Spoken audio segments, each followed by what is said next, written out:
എല്ലാ സഹോദരങ്ങൾക്കും നമ്മുടെ യൂട്യൂബ് ചാനലിലേക്ക് സ്വാഗതം.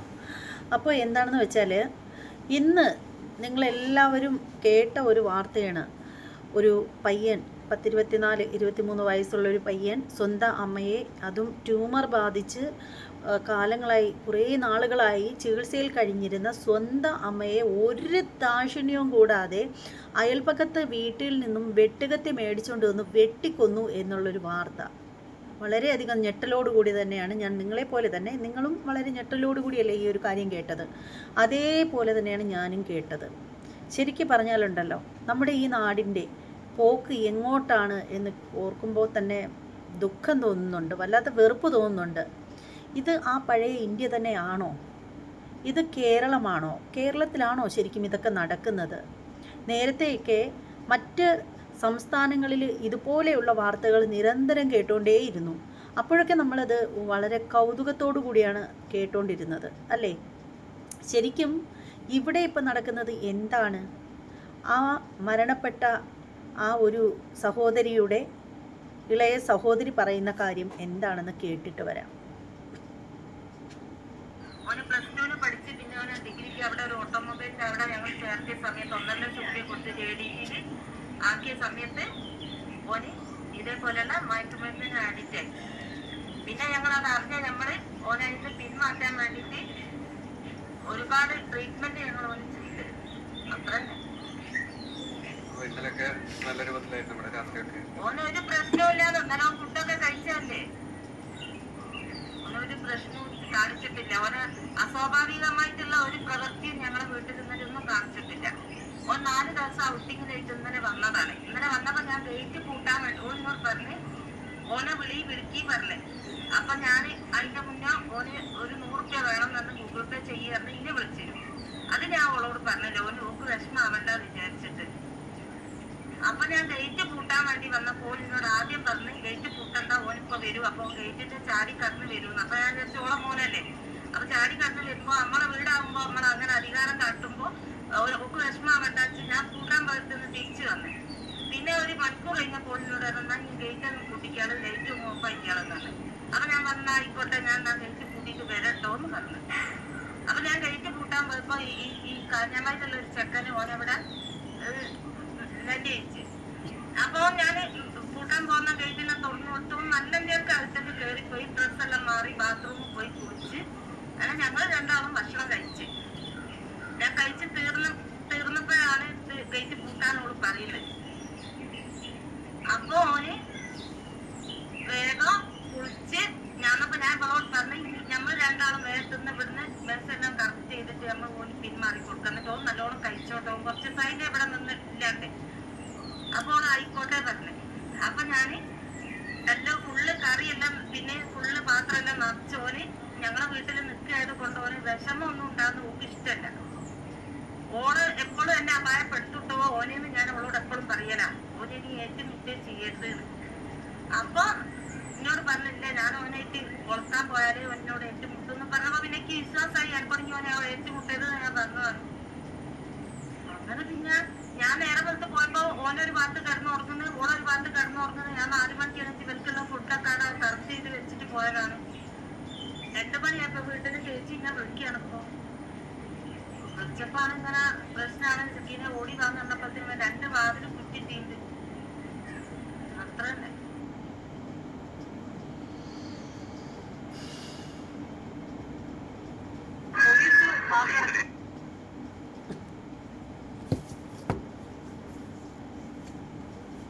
നമ്മുടെ നാടിൻ്റെ ഈ പോക്ക് ഇത് എങ്ങോട്ടാണെന്ന് എത്ര ചിന്തിച്ചിട്ടും മതിയാവുന്നില്ല. സർക്കാരൊക്കെ എന്താ മൗനം ഭജിച്ചിരിക്കുകയാണോ? ഇത്രയും വാർത്തകൾ ഡെയിലി ഇങ്ങനെ ലോഡ് കണക്കിന് വാർത്തകൾ വന്നുകൊണ്ടേ ഇരിക്കുമ്പോഴും നമ്മുടെ നിയമം എന്താ ഇങ്ങനെ കണ്ണുകെട്ടിയിരിക്കുന്നതെന്ന് മനസ്സിലാവുന്നില്ല. എത്ര ചിന്തിച്ചിട്ടും മനസ്സിലാവുന്നില്ല. നമ്മളൊക്കെ ഓരോ ദിവസവും ഘോരമായിട്ട് ഇങ്ങനെ ഓരോന്നും പറഞ്ഞുകൊണ്ടേയിരിക്കുന്നു. പക്ഷേ ഒന്നിനും ഒരു മാറ്റം ഉണ്ടാവുന്നില്ല. നമ്മളിങ്ങനെ പറഞ്ഞു തൊണ്ടയിലെ വെള്ളം വറ്റിച്ച് കളയുന്നു, അത്രേ ഉള്ളൂ. അല്ലാതെ എന്താണ് ഇങ്ങനെ പോവുകയാണെങ്കിൽ ഇതൊക്കെ എവിടെ ചെന്നെത്തും? ഒന്ന് ഓർത്ത് നോക്കൂ, ഇതൊക്കെ എവിടെ ചെന്നെത്താനാണ്? എനിക്ക് എത്ര ചിന്തിച്ചിട്ട് മനസ്സിലാവുന്നില്ല. ഇത് കേരളം തന്നെയാണോ ശരിക്കും പറഞ്ഞാൽ? അത് പിന്നെ എങ്ങനെ? നമ്മുടെ കേരള നായകന്മാർ മുഴുവനും UP-യിലേക്കല്ലേ ഉറ്റുനോക്കിക്കൊണ്ടിരിക്കുന്നത്. അവിടെ അങ്ങനെയൊക്കെയുള്ള പേരെന്താണ്, ആദിത്യനാഥിൻ്റെ ട്രൗസർ ഊരിക്കിടക്കുന്നു, അയാളുടെ കോണകത്തിൻ്റെ വള്ളിയിലെ വാല് തൂങ്ങിക്കിടക്കുന്നു എന്നും പറഞ്ഞല്ലേ ഇവിടെയുള്ള ആളുകൾ നോക്കിക്കൊണ്ടിരിക്കുന്നത്. ആ നേരത്തിന് നമ്മുടെ സംസ്ഥാനത്ത് എന്തൊക്കെ ചെയ്യാൻ പറ്റും, എന്തൊക്കെ മാറ്റങ്ങൾ കൊണ്ടുവരാൻ പറ്റും എന്നല്ല ചിന്തിക്കുന്നത്. ഇവിടെ എന്താണ്, റോഡ് വികസനമാണ് ഇവിടെ കാര്യമായിട്ട് നടക്കുന്നത്. റോഡ് വികസനം അതല്ല നമുക്ക് ആവശ്യം. നമുക്ക് ആവശ്യം നല്ലൊരു തലമുറയാണ്. പേടിക്കാതെ വീടിനുള്ളിൽ കിടന്നുറങ്ങാൻ കഴിയണം. ഓരോ ദിവസവും കേൾക്കുന്നത് ഇതുപോലെയുള്ള നാറിയ വാർത്തകളാണ്, മനം വേദനിക്കുന്ന വാർത്തകളാണ്. നോക്കൂ, ഈ പയ്യന് തന്നെ പ്രായം വളരെ കുറവാണ്. ഇപ്പോൾ 2 ദിവസം പുറകിലോട്ട് നമ്മൾ കേട്ട വാർത്തയാണ്, 15 വയസ്സുള്ള പയ്യൻ ചുറ്റികയെടുത്ത് 17 വയസ്സുള്ള ചെറുക്കനെ തലക്കടിച്ച് കൊന്നു എന്നുള്ള വാർത്ത. എന്താണിത്? ഈ ചെറിയ കുട്ടികളൊക്കെ ഇത്രയധികം അധപ്പതിക്കുന്നതിൻ്റെ കാര്യം എന്താണ്? ഇത് മനസ്സിലാവുന്നില്ല. നമ്മുടെ നിയമത്തിൽ ഭയമില്ലാത്തത് തന്നെയാണ് ഇതിനൊക്കെ കാരണം. ഇത് നമ്മളിങ്ങനെ ആവർത്തിച്ച് പറഞ്ഞുകൊണ്ടിരുന്നിട്ട് നാളെ നമ്മളെ പിടിച്ചുകൊണ്ട് ജയിലിൽ അടയ്ക്കുന്ന ആ ഒരു കാര്യമായിരുന്നു നടക്കാൻ പോകുന്നത്. അല്ലാതെ ഇതിലൊന്നും ഒരു മാറ്റവും വരുന്നില്ല. നമ്മളിങ്ങനെ നിയമത്തിനെ കുറ്റപ്പെടുത്തുന്നു, കോടതിയെ കുറ്റപ്പെടുത്തുന്നു എന്നൊക്കെ ആയിരിക്കും പിന്നീട് പറയുന്നത്. ഒന്നുമല്ല, മനപ്രയാസം കൊണ്ടാണ്, അല്ലാതെ മറ്റൊന്നും കൊണ്ടല്ല. 14 വയസ്സുള്ള കുഞ്ഞു പോലും കത്തിയെടുത്ത് ഒരാളെ കുത്താൻ, പച്ച ശരീരത്തിൽ കുത്തിയിറക്കി മാംസം കീറി കൊന്നുകളയാൻ ഒരു മടിയില്ല. അത്രത്തോളം അരാജകത്വത്തിലേക്കാണ് പോകുന്നത് നമ്മുടെ നാട്, പ്രത്യേകിച്ച് കേരളം. ഇന്ത്യയിൽ മറ്റ് സംസ്ഥാനങ്ങളെ അപേക്ഷിച്ച് എനിക്ക് തോന്നുന്നു ഇതൊക്കെ ഇപ്പോൾ കൂടിക്കൂടി വരുന്നത് കേരളത്തിലാണെന്ന് തോന്നുന്നു. ഏറ്റവും കൂടുതൽ നല്ല വിദ്യാഭ്യാസമുള്ളൊരു സംസ്ഥാനമാണ് കേരളം. ഈ കേരളത്തിൻ്റെ പോക്ക് ഇത് എങ്ങോട്ടാണ്? എത്ര ചിന്തിച്ചിട്ടും മനസ്സിലാവുന്നില്ല. ഇത്തരത്തിലുള്ള വാർത്തകളൊക്കെ പറഞ്ഞ് മടുത്തു. കേൾക്കുകയാണ് ഓരോരോ വാർത്തകൾ. ഇങ്ങനെ നേരം വെളുക്കുമ്പോൾ ഇരുട്ട് വെളുപ്പും അത്ര ഇത് തന്നെയാണ് കേട്ടുകൊണ്ടിരിക്കുന്നത്. ഇതിനൊക്കെ ഒരു മാറ്റം വരണം. ഓരോ ആവശ്യമില്ലാത്ത കാര്യങ്ങൾക്ക് അല്ലെങ്കിൽ ചെറിയ ചെറിയ കാര്യങ്ങൾക്ക് വേണ്ടിയിട്ട് ഓരോരുത്തർ സമരത്തിന് ഇറങ്ങാനും റോഡ് ഷോ നടത്താനും ഒക്കെ ഇറങ്ങും. എന്നാൽ ഇതുപോലെയുള്ള കാര്യങ്ങൾക്ക് ആർക്കും ഒന്നിനും വയ്യ, ആർക്കും പ്രതികരിക്കാനും വയ്യ. ഒരുപാട് മാധ്യമപ്രവർത്തകരുണ്ട്. അവരൊക്കെ ന്യൂസുകൾ ശേഖരിക്കും, എല്ലാവരിലേക്കും എത്തിക്കും. എന്നാൽ നമുക്കൊരു പുതിയ നിയമം വരണം എന്ന് സ്ട്രോങ് ആയിട്ട് പറയാൻ ഇവിടെ ആരെങ്കിലും ഉണ്ടോ? ആരും ഇല്ല. എല്ലാവർക്കും വേണ്ടത് ചാനലിൻ്റെ വളർച്ച മാത്രമാണ്, അതിൽ നിന്ന് കിട്ടുന്ന വരുമാനം മാത്രമാണ്. എന്തല്ലേ, ഓരോ പുതിയ വാർത്തകൾ വരുമ്പോൾ പഴയത് അടിയിലേക്ക് അങ്ങ് പോകും. അതാണ് ഇവിടെ നടന്നുകൊണ്ടിരിക്കുന്നത്. ഹേമ കമ്മീഷൻ റിപ്പോർട്ടൊക്കെ ഇപ്പോൾ എങ്ങോട്ട് പോയി? വേൾഡ് ഗിന്നസ് റെക്കോർഡിൻ്റെ ഫലവും അതിൻ്റേതായിട്ടുള്ള കുറേ കാര്യങ്ങളൊക്കെ ഉണ്ടായിരുന്നു, ആ സാമ്പത്തിക ക്രമക്കേടിനെയൊക്കെ പറ്റിയിട്ട്. അതൊക്കെ ഇപ്പോൾ എവിടെ പോയി? അതേക്കുറിച്ചൊന്നും ഇപ്പോൾ ആരും മിണ്ടുന്നില്ല. പിന്നെ ഇതേ ഇപ്പം നടന്നുകൊണ്ടിരുന്നതെന്ന് പറഞ്ഞാൽ ഗോപൻ സ്വാമിയുടെ തീർത്ഥാടനമൊന്ന് സമാധിയായിരുന്നു. ആ വിഷയം ഇപ്പോൾ ഒരുവിധം കെട്ടടങ്ങിയിട്ടുണ്ട്. ഇപ്പോൾ കിട്ടിയിരിക്കുന്ന പുതിയ വാർത്തയാണ് ഈ പയ്യൻ അമ്മയെ ഉപദ്രവിച്ച കേസും കഷായം ഗ്രീഷ്മയുടെ കേസും. ഇങ്ങനെ പുതിയ വാർത്തകൾ കിട്ടുമ്പോൾ അതിൻ്റെ പിന്നാലെ പോവും. ഇനിയിപ്പോൾ മഴയും സംഭവങ്ങളൊക്കെ വരുന്ന സമയമാകുമ്പോൾ മുല്ലപ്പെരിയാറിൻ്റെ പേരിലായിരിക്കും ഇനി കുറേ ചർച്ചകൾ ഇങ്ങനെ നടക്കുന്നത്. അപകടം മുന്നിൽ വരുമ്പോഴാണ് ഇവിടെ ബാക്കിയുള്ളവർ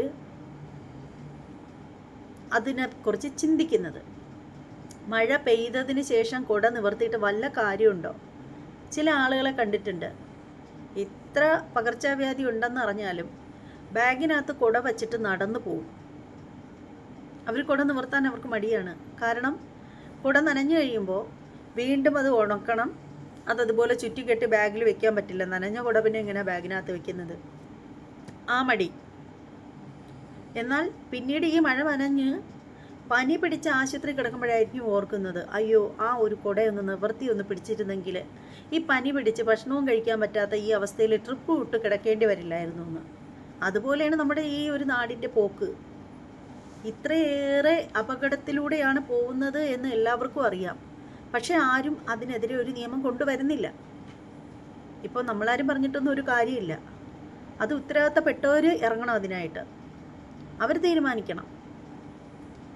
ഒന്ന് നോക്കൂ, എപ്പോഴും ഡിജിറ്റൽ ഇന്ത്യ ആക്കണം നമ്മുടെ ഇന്ത്യയെ എന്ന് പറയുന്ന പ്രധാനമന്ത്രി, അദ്ദേഹം കേൾക്കില്ല നമ്മൾ ഈ പറയുന്നതൊന്നും. എനിക്ക് പറയേണ്ട ഒരു കാര്യമേ ഉള്ളൂ, നമ്മുടെ ഈ രാജ്യം ഇങ്ങനെ ഈ വിധം സംസ്കാര ശൂന്യമായി തീരുന്നു. അച്ഛന് മക്കളെ കണ്ടാൽ തിരിച്ചറിയില്ല, സഹോദരങ്ങൾക്ക് പെങ്ങളെ അറിയില്ല, അപ്പൂപ്പന് ചെറുമക്കളെ അറിയില്ല. ആ ഒരു രീതിയിലേക്ക് പോകുന്നു. എവിടെ തിരിഞ്ഞാലും 10 വയസ്സുള്ള പയ്യൻ്റെ കയ്യിൽ പോലും ആയുധങ്ങൾ. ആരെയും വെട്ടാനും കുത്താനും ആർക്കും പേടിയില്ല. ഇത്തരത്തിൽ നമ്മുടെ നാട് അധപതിച്ചുകൊണ്ട് പോകുമ്പോൾ നമ്മുടെ രാജ്യത്തിന് എങ്ങനെയാണ് മറ്റ് രാജ്യങ്ങൾക്ക് ഒപ്പം എത്താൻ സാധിക്കുക? നല്ലൊരു സംസ്കാരമല്ലേ ആദ്യമായിട്ട് വേണ്ടത്? നല്ലൊരു ശിക്ഷാവിധിയല്ലേ വേണ്ടത്? കാരണം നമ്മുടെ രാജ്യത്തുള്ള ജനങ്ങൾ സുരക്ഷിതരാണ് എന്ന് എങ്ങനെ പറയാൻ സാധിക്കും? ഇപ്പോൾ നമ്മുടെ രാജ്യത്ത്, ഇന്ത്യ മഹാരാജ്യത്തിലുള്ള ഒരു ജനങ്ങളും സുരക്ഷിതരല്ല. കാരണം ഓരോ ദിവസം ചെല്ലും തോറും അക്രമികൾ പെരുകി വരികയാണ്.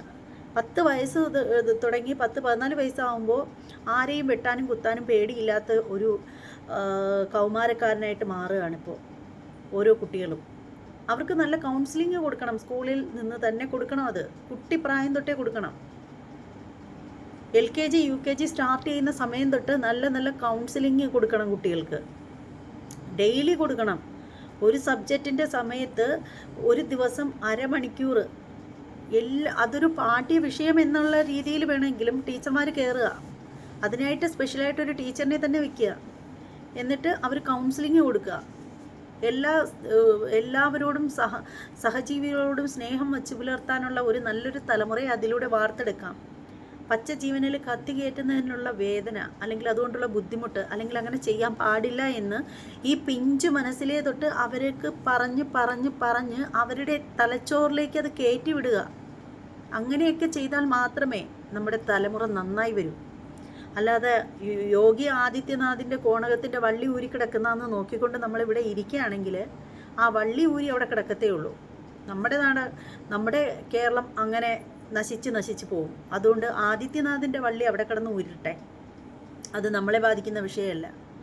നമ്മൾ നോക്കേണ്ടത് നമ്മുടെ സംസ്ഥാനത്തിലെ ജനങ്ങളുടെ സുരക്ഷ ഇതാണ് നോക്കേണ്ടത്. കേരളത്തിൽ നല്ലൊരു ഭരണാധികാരിയുണ്ട്, പക്ഷേ അത് വേണ്ട രീതിയിൽ അദ്ദേഹം വിനിയോഗിക്കണം. അതാണ് വേണ്ടത്. അദ്ദേഹത്തെ മാത്രം പറഞ്ഞിട്ടൊരു കാര്യമില്ല. ഏറ്റവും വേണ്ടത് നമ്മുടെ കോടതികളാണ്. അവർ വേണം തീരുമാനം എടുക്കാനായിട്ടുള്ളത്. തെറ്റ് ചെയ്യുന്നവർക്ക് കർശനമായ ശിക്ഷകൾ കൊടുക്കണം. ഇന്ന് തന്നെ കഷായം ഗ്രീഷ്മ വന്നിട്ട് ബഹുമാനപ്പെട്ട കോടതിയോട് ആവശ്യപ്പെട്ടത്, അവൾക്ക് ജീവിക്കാൻ മോഹങ്ങളുണ്ടത്രേ. ഒരുപാട് മോഹങ്ങൾ മനസ്സിലുണ്ട്. 24 വയസ്സ് മാത്രമേ പ്രായമായിട്ടുള്ളൂ. അറിയാതെ ചെയ്തു പോയ തെറ്റാണ്. എനിക്ക് ഒരുപാട് ഡിഗ്രികളും ബിരുദാനന്തര ബിരുദവും ഒക്കെ ഉണ്ട്. എനിക്ക് ഇനിയും തുടർന്ന് പഠിക്കാൻ ആഗ്രഹമുണ്ട്. അതുകൊണ്ട് ചെയ്ത തെറ്റിനൊരു കുട്ടി ശിക്ഷ കൊടുത്ത് അവളെ അങ്ങ് ഒഴിവാക്കണം എന്നാണ് അവൾ പറഞ്ഞിരിക്കുന്നത്. എന്താ അല്ലേ? ഒരിക്കലും കൊടുക്കരുത്. ഒരു പയ്യനെ പ്രണയിച്ച് കൊലപ്പെടുത്തിയവളാണ്. അതായത് പ്രണയത്തെ കൊന്നവളാണ്. ആദ്യം ഒരു തവണ ഇത് പറഞ്ഞു വന്നപ്പോൾ എല്ലാം കൂടി ഒന്ന് ഓടിച്ച് പറയുന്നു എന്നേ ഉള്ളൂ. ഫസ്റ്റ് ടൈം ഇവള് എന്താ കൊടുത്തത്? പാരസെറ്റമോൾ ജ്യൂസിൽ കലക്കി കൊടുത്തു. മരിച്ചില്ല പാവപ്പെട്ടവൻ. പിന്നീട് അവൾ ചെയ്തത് എന്താണ്? എല്ലാം സെർച്ച് ചെയ്ത് കണ്ടുപിടിച്ചതിന് ശേഷം കഷായത്തിനകത്ത് ഈ പറയുന്ന വിഷം ചേർത്ത് കൊടുത്തു. എന്താ കെമിക്കലാ ഏതാണ്ട് കൊടുത്തു, കീടനാശിനി. എന്നിട്ട് കഷായത്തിൻ്റെ ചവർപ്പ് മാറാനെന്ന് പറഞ്ഞ് ജ്യൂസ് കൊടുത്തു, അതിലും വിഷം ഇട്ടിട്ട്. അത്ര മിടുക്കിയാണ്. ഇത്രയും വലിയ ക്രൂര കൃത്യം ചെയ്യാൻ ധൈര്യം കാണിച്ച ഇവള്, അതും അതിന് തൊട്ട് മുമ്പ് ഈ പറയുന്നവനുമായിട്ട് അവർ ഒരുമിച്ച് ജീവിച്ചതിന് ശേഷമാണ് എന്നാണ്. അതിലോട്ടൊന്നും ഞാൻ കൂടുതലായിട്ട് അങ്ങോട്ടേക്ക് പറയുന്നില്ല. അതൊക്കെ കഴിഞ്ഞതിന് ശേഷമാണ് ഇവൾ ഇങ്ങനെ ചെയ്തത് എന്നാണ് അറിയപ്പെടുന്നത്. അപ്പോൾ ഒന്ന് ഓർത്ത് നോക്കൂ ഇവക്കുള്ള സ്റ്റാൻഡേർഡ് എത്രത്തോളമാണെന്ന്. എന്നിട്ട് ഒരു ഉളുപ്പും ഇല്ലാതെ അവൾ പറഞ്ഞിരിക്കുന്നത് അവൾക്ക് ജീവിക്കാൻ മോഹമുണ്ടെന്ന്. ആ മരണപ്പെട്ട പയ്യനെന്താ ജീവിക്കാൻ മോഹമൊന്നും ഇല്ലായിരുന്നോ? ഇവൾക്കുള്ള ശിക്ഷ ഇനി തിങ്കളാഴ്ചത്തേക്ക് മാറ്റി വെച്ചിരിക്കുകയാണ്. ഇതിലെല്ലാത്തിലും രസം എന്താണെന്ന് വെച്ചാൽ ഇവള് വന്ന വേഷം കാണണം. ഇവള് നല്ല തടിച്ച് കൊടുത്ത് കുട്ടിത്തേവാങ്കിടം കൈ ഇപ്പോൾ പേട്ടിരുന്ന ഒരു പെണ്ണായിരുന്നു. പിന്നെ നല്ല പൊട്ടൊക്കെ ഇട്ട് കുഞ്ഞി കുറിയൊക്കെ ഇട്ടാണ് പുള്ളിക്കാരത്തി വന്നത്. ഇവക്ക് ജയിലിൽ പൊട്ടും കുറിയൊക്കെ ആരാണോ കൊടുത്തത്. പിന്നെ പോകുന്ന സമയത്തുണ്ടല്ലോ, ആ ഒരു പോലീസ് ഓഫീസർ, ഒരു വനിതാ പോലീസ്, അവളെ ഇങ്ങനെ ചേർത്ത് പിടിച്ചിരിക്കുകയാണ്. ചേർത്ത് പിടിച്ചിരിക്കുന്നത് മാത്രമല്ല, അതേ ഇങ്ങനെ തട്ടിക്കൊടുക്കുന്നുണ്ട് ഇവക്ക്. എന്താ അവളെ ആശ്വസിപ്പിക്കാൻ, തട്ടി ആശ്വസിപ്പിക്കാൻ വേണ്ടിയിട്ട് വലിയ ജീവകാരുണ്യ പ്രവർത്തനം ഏതാണ്ട് നടത്തിയിട്ട് കയറി വന്നിരിക്കുകയല്ലേ അവൾ ജയിലിലേക്ക്. എന്താ അല്ലേ, ഈ നാട് എങ്ങനെ നശിച്ചു പോവാതിരിക്കും? ഇതൊക്കെയല്ലേ ഇവിടെ നടക്കുന്നത്. വേലി തന്നെ വിളവ് തിന്നുന്നു എന്ന് പറഞ്ഞതുപോലെ ഇത്രയും വലിയ ക്രൈം ചെയ്ത ഇവളെ ഇങ്ങനെ തട്ടി ആശ്വസിപ്പിക്കുന്നു. എന്താ അല്ലേ, മാധ്യമക്കാർ എന്താണ് പറയുന്നത്, ക്യാമറ കണ്ണുമായിട്ട് ചുറ്റും ഉള്ളതുകൊണ്ട് ഇത് ഈ ഒരു കുട്ടി കാര്യങ്ങൾ വരെ നമുക്ക് അറിയാൻ സാധിക്കും. അതാണ് ഇവിടെ സംഭവിച്ചത്. എന്തായാലും ഇനി നമ്മുടെ നാടിന് ഒരു നന്മയുണ്ടാവണമെങ്കിൽ, പേടിക്കാതെ മനുഷ്യന് കിടന്നുറങ്ങണമെങ്കിൽ, ക്രിമിനലുകൾ പെരുകാതിരിക്കണമെങ്കിൽ ഒരു കാര്യമേ ഉള്ളൂ, ഒരേ ഒരു പോംവഴിയേ ഉള്ളൂ, നല്ലൊരു നിയമം വരിക. അത് അല്ലെന്നുണ്ടെങ്കിൽ തദൈവ. ഇത്രയേ ഉള്ളൂ പറയാൻ, വേറൊന്നും പറയാനില്ല. ഈ വീഡിയോയെക്കുറിച്ചിട്ടുള്ള നിങ്ങളുടെ അഭിപ്രായങ്ങളൊക്കെ എന്തായാലും കമൻറ്റ് ചെയ്തേക്കുക. ഇനി മറ്റൊരു വീഡിയോയുമായിട്ട് വരാം. സബ്സ്ക്രൈബ് ചെയ്യാനൊന്നും പറയാൻ തോന്നുന്നില്ല, അതുകൊണ്ടത് പറയുന്നില്ല. ഇനി മറ്റൊരു വീഡിയോയുമായിട്ട് വരാം. അതുവരെ എല്ലാ സഹോദരങ്ങൾക്കും ബൈ.